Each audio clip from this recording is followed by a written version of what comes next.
far as today's workout, we had to change things up a little bit. So a couple days ago, unfortunately, unracking the barbell at work actually completely obliterated my toe.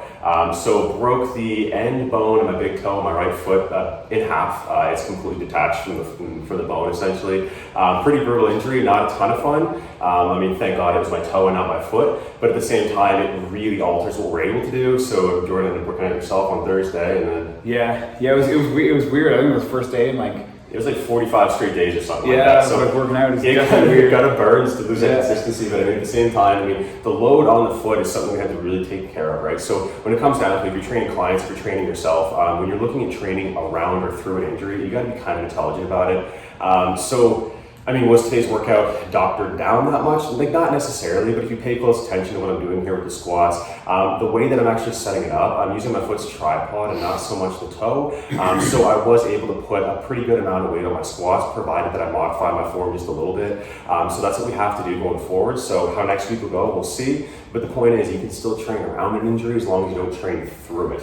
You got to make sure you find a way to take training stress that's specific to the goal or the adaptation you're looking to achieve, and make sure you can still hit that at a reasonable degree of intensity without setting yourself back as far as healing goes, especially when you're talking about a bone.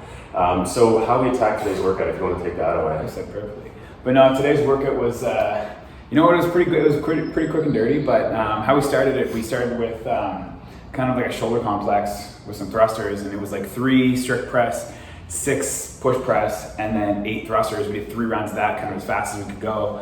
I ended up breaking up the last round, and my shoulders were on fire. It was dirtier than I thought. It was terrible. So that was just kind of like warm up to get really into the workout. We got into the workout right after that, and it was 100 reps on bench press at 135 pounds with a partner, I'll say.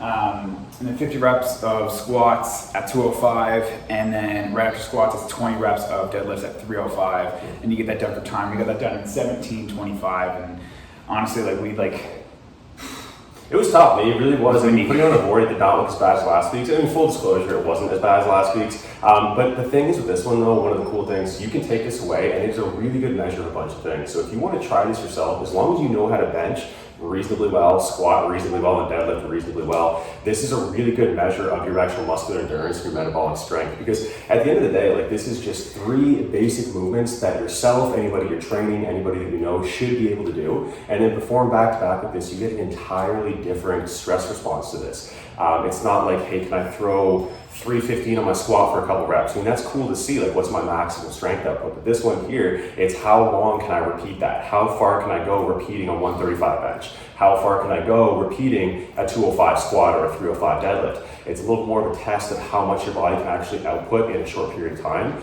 So obviously, if you're doing this yourself and you're measuring it, what you're looking to see is how short can I make that time without form suffering? So how back to back can I do this? How consistent can I do this? Either way, we'll throw the workout up on the screen. If you haven't seen it already, you'll see it down here in a second. And then you guys, if you want to, take it away and give it a shot.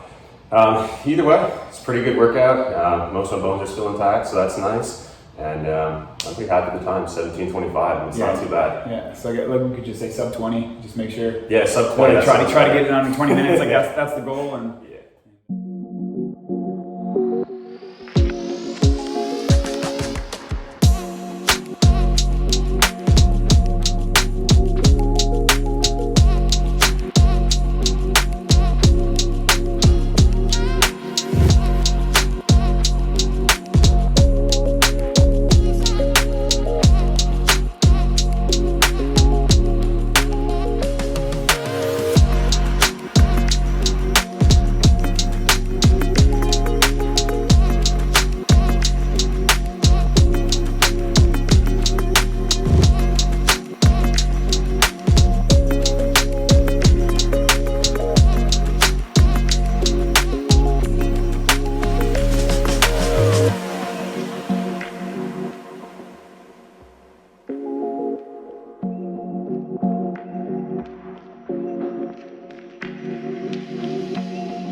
Hey guys, welcome back to week 5 of the Saturday series. This week we started new programming. I'll kick that off to Jake. You want to talk about this week's programming? Yeah, so we changed things up a little bit this week. So kind of nice to show how the programming shifts. The program we were doing before, like a little bit of background about that, I guess. Okay, we made something that was probably realistically a little bit too intense, and the reason why is because both Mike Jordan and myself were pretty much off work. We had not a whole lot of time besides just to work out, eat, and sleep. So we're days like 2 and 4, the hypertrophy days were like, I mean, how long was that? Like 2.5 hours. 2.5 hours per workout. It was a little bit too much. I actually had a buddy of mine from the States come and try it. It was. And too much. Like 2 or 3 days, he's like, listen, like it's not even that I can't do it, it's that I don't want to because it's silly. And he's right, it's 100% silly. So with this week's program, we started on for the next 6 weeks. A little more thought went into it because now when work's picking back up for both of us, there's more stuff on the go than just, coming and eating and working out. So you can't necessarily dedicate 2.5 hours of hypertrophy work to a single day anymore. It's got to be a little more intelligent. So to break down kind of like the pieces of it, the percentages, if you want to talk about that a little bit. Well, I mean, we're breaking down our percentages kind of week by week. We're going up, like 3 to 5% after week 2? Give or take, yeah. I think, yeah. So after week 2, we're at like 75% now. We're going to increase our load next week of kind of like time under it. And then after that week, we're going to jump up. It's like 80% and kind of slowly build up to, I think our peak is 95% for like a 2x2. But we're going to work it that way, and kind of that's what our percentages look like. Yeah, ultimately, of course, the program, we're doing it pretty short, right? So and you'll see in the last screen here what this week's program looks like. If you guys care to see the rest of it too, that last portion of the video, if you stay tuned until that, we're going to keep posting how the percentages are moving week by week. And if you guys want to follow along, try it out, I recommend that you do. It's a pretty middle of the road, like I guess power building program you call it. I don't like using the buzzword, but I mean, that's kind of what it is, right? Throwing a little bit of Olympic lifting here and there too, 2 days a week, so.